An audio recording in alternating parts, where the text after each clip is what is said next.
જમ્મુ કાશ્મીરમાં થયેલા આતંકવાદી હુમલામાં શૈલેષભાઈ હિંમતભાઈ કડથિયાની મોત થઈ છે, જે મૂળતઃ સુરતના રહેવાસી હતા, પણ છેલ્લા 4 વર્ષથી મુંબઈમાં રહેતા હતા. તો આ મામલે વાત કરશે નાયબ મામલતદાર જે અમારી સાથે બેઠા છે સુરત કલેક્ટર ઓફિસના, એની સાથે વાત કરો. સાજિદભાઈ, જે શૈલેષભાઈની આતંકી હુમલામાં મોત થઈ છે, એ કઈ રીતની ડિટેલ આપની પાસે મળી છે? કઈ રીતે પરિવારનો સંપર્ક કર્યો હતો? આ કચેરી કલેક્ટર શ્રી સુરતની district emergency operation centre Surat છે, જે 24/7 365 દિવસ ચાલુ હોય છે નાગરિકોની સહાયતા માટે.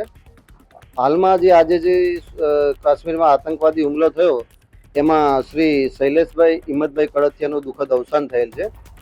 એમના જે ભાઈ છે મયુરભાઈ દુફાણીયા, એમની પાસેથી મળેલી માહિતી મુજબ આજથી 4 વર્ષ પહેલાં તેઓ સુરતથી શિફ્ટ થઈ ટ્રાન્સફરના કારણે મુંબઈ રહેવા જતા રહ્યા છે.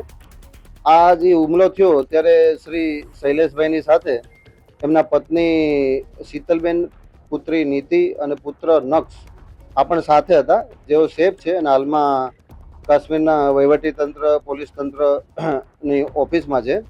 એમને કોઈ ઈજા કે કોઈ પ્રકારનું નુકસાન નથી થયું. એમના જે પિતરાઈ ભાઈ છે મયુરભાઈ, એ અત્યારે ત્યાં રવાના થયા છે કાશ્મીર માટે, અને આ બાબતે એમને જે પણ કોઈ મદદની જરૂર હોય તે સુરત જિલ્લા વહીવટીતંત્ર અને કાશ્મીર જિલ્લા વહીવટીતંત્ર દ્વારા એમને સહાયતા આપવામાં આવે છે.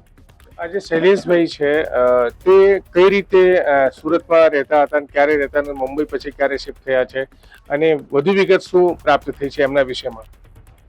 એમના વિશે વધુ માહિતી આ કચેરી પાસે નથી. એમના જે પિતરાઈભાઈ છે મયુરભાઈ દુફાણીયા, એમણે આટલી માહિતી આપેલી છે, અને હાલમાં એ પોતે પણ જરાક ડિસ્ટર્બ હોય અને આ કામમાં લાગેલા હોય. વધુ કોઈ માહિતી એમણે આપી નથી, પણ 4 વર્ષ પહેલા સુરત રહેતા હતા અને વહીવટીતંત્ર દ્વારા એમના જે સરનામાએ તપાસ કરતા પડોશીઓના કહેવા મુજબ આજથી 4 વર્ષ પહેલા તેમની ટ્રાન્સફર થઈ ગયેલ છે. 4 વર્ષથી મુંબઈમાં રહેતા હતા, તો સુરતમાં બીજા કોઈ એવી કોઈ ત્યાં ગયા હોય, ફસાયા હોય સુરત ડિસ્ટ્રિક્ટના, એવું કોઈ માહિતી મળી છે ખરી? હજી સુધી કોઈ ઓફિશિયલ માહિતી નથી કે કોઈ નાગરિક દ્વારા પણ આ કચેરીનો કે અન્ય કોઈ પણ હેલ્પલાઇનનો સંપર્ક કરવામાં આવેલ નથી. તે જોતા હજી સુધી સુરતના અન્ય કોઈ વ્યક્તિ ઈજાગ્રસ્ત હોય કે મૃતક હોય તેવી કોઈ હજી સુધી માહિતી મળેલી નથી. આપણે આશા રાખીએ કે કદાચ નહીં હોય, બધા સેફ હશે.